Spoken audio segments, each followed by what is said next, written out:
L'incubo non è ancora finito, così si è svegliata a Palermo questa mattina.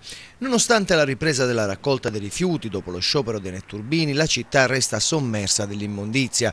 Sono migliaia le tonnellate di spazzatura lungo le strade, con mini discariche a cielo aperto. L'AMIA, l'azienda dei rifiuti, continua la raccolta straordinaria, ma la città rimane invivibile. A essere pulite sono soprattutto le zone del centro, mentre restano sporche le zone più periferiche. Intanto anche la notte scorsa sono stati appiccati incendi ai rifiuti in varie zone del capoluogo e stamattina è stata dura per gli impiegati del Teatro Massimo raggiungere la propria scrivania, il portone degli uffici assediato dai rifiuti. A pochi giorni dal ponte di Pasqua sulle strade ci sono 2000 tonnellate di spazzatura. Federalberghi e Confindustria lanciano l'allarme, i turisti sono in fuga. Nei mercati storici di Ballarò, del Capo e della Vucciria residenti e ambulanti hanno dato fuoco ai sacchi accatastati.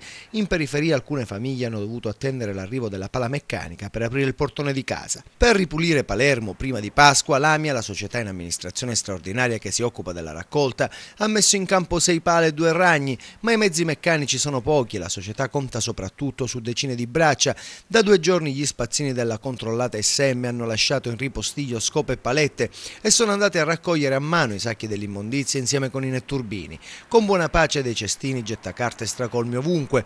E intanto il prefetto Postiglione e il commissario del comune Latella davanti ai vertici dell'AMI hanno battuto i pugni perché se lo stipendio di marzo è stato pagato per intero Palermo in ginocchio, se lo è chiesto anche la procura che ha aperto un'indagine per interruzione di pubblico servizio, violenza privata ma anche per danni alla salute pubblica.